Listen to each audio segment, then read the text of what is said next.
China ने impossible को possible करके दिखा दिया। और सच में जब मैंने इस चीज़ के बारे में पढ़ा तो मैं भी थोड़ा सा शॉक्ड रह गया कि कोई ऐसा कैसे कर सकता है, नेचर को इस लेवल तक कोई कैसे कंट्रोल कर सकता है। असल में चाइना ने खुद का सूरज बना दिया, खुद का सन बना डाला, जिसका टेम्परेचर एक टाइम पर सन से भी ज़्यादा हो गया था। चाइना एक अलग मेंटालिटी की कंट्री है। वहाँ के जो लोग हैं ना, वो सच में एक नेचर को कम्प्लीटली बिल्कुल कंट्रोल करना जानते हैं, बिल्कुल पकड़ना जानते हैं। और उन्होंने अब तक दिखा दिया है कि सच में हम नेचर को कंट्रोल कर सकते हैं। और जो साइंस फिक्शन पर जो लोग बिलीव करते हैं वो ये मानते हैं कि क्योंकि चाइना एक डिक्टेटरशिप देश है, चाइना की जो डिक्टेटरशिप है वो पूरे वर्ल्ड में होगी, ऐसा साइंस फिक्शन के जो लोग हैं कह रहे हैं। क्योंकि चाइना अब यूएस से ज़्यादा पीछे नहीं है और आने वाले 10 सालों में चाइना यूएस को भी पछाड़ देगा। और आने वाले 20 सालों में तो चाइना सुपर पावर बन जाएगा। तो चाइना अपने आप से कंट्रोल करेगा पूरे वर्ल्ड को, पूरे विश्व को अपने आप से कंट्रोल करेगा। आपको पता है चाइना का खुद का मून भी है, चाइना के पास ऐसे रोबोट्स होंगे। चाइना अंदर ही अंदर कुछ लोगों को पता नहीं लगता, पता नहीं कैसे कैसे एक्सपेरिमेंट करता है। और कहा जाता है कि चाइना आने वाले टाइम में इतना पावरफुल हो जाएगा, इतना पावरफुल हो जाएगा कि सारे देशों को चाइना से परमिशन लेनी पड़ेगी। चाइना बिल्कुल बिल्कुल एकदम रिजिड देश रहेगा और हम सबको बहुत ही ज़्यादा बांध कर रखने वाला देश बनेगा चाइना। और चाइना के बारे में ये भी बोला जाता है कि अगर एलियंस का कभी हमला होता है तो पृथ्वी जैसे ग्रह को, अर्थ जैसे ग्रह को, अर्थ जैसे प्लैनेट को बचाने वाला भी अकेला देश जो होगा वो चाइना ही होगा। तो हम इस बारे में बात करते हैं कि चाइना का जो ये आर्टिफिशियल सन है, इसका बेसिकली काम क्या है? मिमिक करना। जो सन करता है, जो सारा काम, जितना भी काम सन का होता है उस सबको मिमिक करना।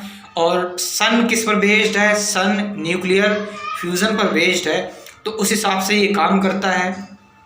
इस डिवाइस का नाम रखा गया है, चाइना ने इस डिवाइस का नाम रखा है ईस्ट। इसकी फुल फॉर्म है एक्सपेरिमेंटल एडवांस्ड सुपर कंडक्टिंग टोकामाक। तो ये इसका नाम है। और बताया जा रहा है, ये रिसर्च है, बल्कि चाइना ने पूरी बात प्रूव करके दिखाई है कि 101 सेकंड तक इस सन का टेम्परेचर 120 मिलियन डिग्री सेल्सियस हो गया था। 120 मिलियन डिग्री सेल्सियस। जबकि सन का एक्चुअल टेम्परेचर क्या है? सन का एक्चुअल टेम्परेचर, जो नेचुरल सन है उसका एक्चुअल टेम्परेचर है 15 मिलियन डिग्री सेल्सियस। और 20 सेकंड के लिए चाइना का जो आर्टिफिशियल सन है उसका टेम्परेचर हो गया था 160 मिलियन डिग्री सेल्सियस। बहुत ही इम्पॉसिबल काम है ये तो यार। तो चाइना ने ये पूरा का पूरा जो प्रोसेस है, कैसे स्टार्ट किया, कैसे बनाया, इस बारे में हम पूरा आज जानकारी इकट्ठी करते हैं। बेसिकली ये एक एडवांस न्यूक्लियर फ्यूज़न की एक स्टेट है। न्यूक्लियर फ्यूज़न को एक अलग लेवल पर पहुंचा देना, न्यूक्लियर फ्यूज़न को इस तरह से बहुत बड़े लेवल पर कर देना और उसको कंट्रोल भी कर लेना, जो अपने आप में बहुत बड़ी बात है। और इसका काम क्या है?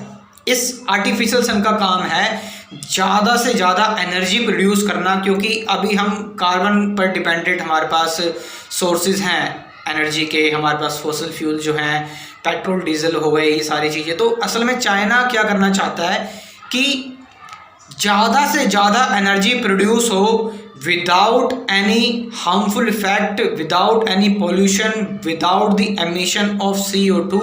और चाइना जो है वो इस एनर्जी के सोर्स को पूरा का पूरा एक हब बनाना चाहता है। और चाइना क्या करेगा, इस हिसाब से फिर हर किसी को एक एनर्जी जो है वो सेल करने की कोशिश करेगा, एनर्जी बेचने की कोशिश करेगा बेसिकली चाइना।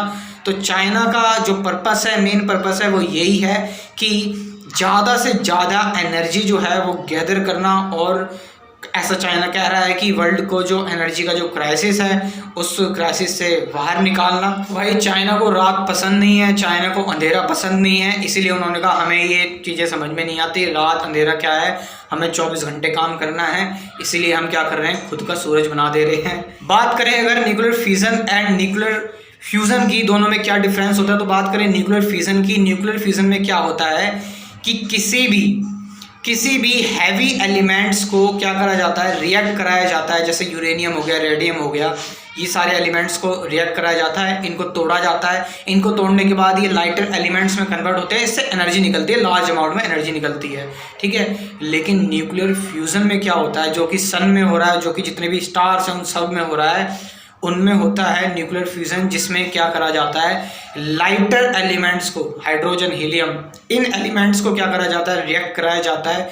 इन एलिमेंट्स को जब रिएक्ट कराया जाता है, बहुत ही ज़्यादा टेम्परेचर प्रेशर चाहिए होता है। इसकी वजह से क्या होता है कि जब इन दोनों को कराया जाता है, रिएक्ट कराया जाता है, तो एक लार्ज अमाउंट में, लार्ज का बहुत मैसिव अमाउंट में एनर्जी निकलती है, बहुत ही हैवी अमाउंट में एनर्जी निकलती है, और ये हैवी एटम में कन्वर्ट कर जाते हैं। तो इसको, ये अनकंट्रोल पहले माना जाता था, लेकिन अब कंट्रोल इसको करना काफ़ी सारे देशों ने स्टार्ट कर दिया है, स्पेशली चाइना ने अगर ये बना लिया है तो इस हिसाब से तो काफ़ी हद तक कंट्रोल कर लिया है। न्यूक्लियर फ्यूज़न में लार्ज अमाउंट ऑफ एनर्जी निकलती है, जबकि न्यूक्लियर फ्यूज़न में अनलिमिटेड अमाउंट में भी एनर्जी निकल सकती है।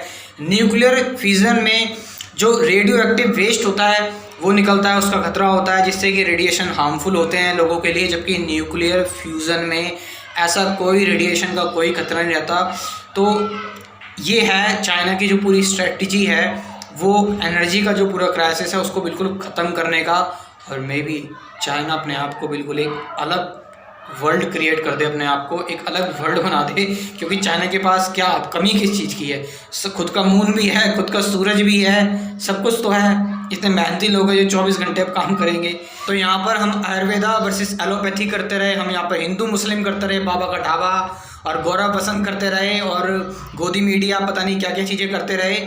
वहाँ चाइना ने अपना सूरज बना दिया। चाइना, सच बताऊँ तो एक रियलिटी में अगर कुछ कर रहा है ना कोई साइंटिफिक तरीके से, एक बेहतरीन तरीके से, तो सच में वो चाइना है। भले ही वहाँ पर डिक्टेटरशिप है, भले ही वहाँ पर लोगों की कुछ ऐसे चीज़ें हो जाती हैं, लेकिन यार हमें चाइना से कुछ सीखने की कोशिश करनी चाहिए। मैंने आओ बच्चों आविष्कार करें नाम की एक सीरीज़ स्टार्ट की थी, लेकिन उसमें मेरे को बिल्कुल भी सपोर्ट नहीं मिला। यहाँ पर कोई साइंस के बारे में तो कोई मतलब कुछ है ही नहीं, साइंस के बारे में कोई जानना ही नहीं चाहता, कोई इंटरेस्ट नहीं है। जबकि जो गाली देने वाली वीडियोस हैं, पता नहीं कौन कौन गाली देते हैं, इतनी अजीब अजीब सी चीज़ें करते हैं, दीपक कलाल, पता नहीं कौन कौन, उनकी वीडियोस में मिलियन व्यूज़ आते हैं। मैं बात यहाँ पर व्यूज़ की बात नहीं है, यहाँ पर है कि हमारी कंट्री का अटेंशन जो है वो है कहाँ पर, असल में हम कहाँ पर देख रहे हैं। हमें पहले से ही बता दिया कि सूरज भगवान है, सूरज भगवान है और भगवान से आगे तुम नहीं जा सकते। तो हमने सोच लिया कि अरे यार सूरज तो भगवान है, तो यार हम क्या कर, हम तो कुछ कर ही नहीं सकते। लेकिन चाइना को ये बात नहीं बताती कि सूरज भगवान है। सूरज, चाइना बोला सूरज भगवान होगा, अपने लिए होगा, हम तो सूरज से भी खतरनाक कोई चीज़ बनाएंगे। तो ये एक मेंटालिटी, एक चैलेंजिंग होनी चाहिए हमारे अंदर, थोड़ा चैलेंज की कमी है, ये मैं एक्सपेक्ट करता हूँ मैं ये बात। और दूसरी चीज़ क्या है, देखिए अब इस बात पर कोई वो मत कर देना कि हाँ हमारे सूरज भगवान को ऐसा बोल देते कि सूरज, पहली बात तो भगवान नहीं है, सूरज एक देवता है, और सूरज की रिस्पेक्ट करनी चाहिए, वो उनकी रिस्पेक्ट करनी चाहिए, वो हमें सूरज की रोशनी देते हैं और नेचर का एक बहुत अच्छा सोर्स है वो।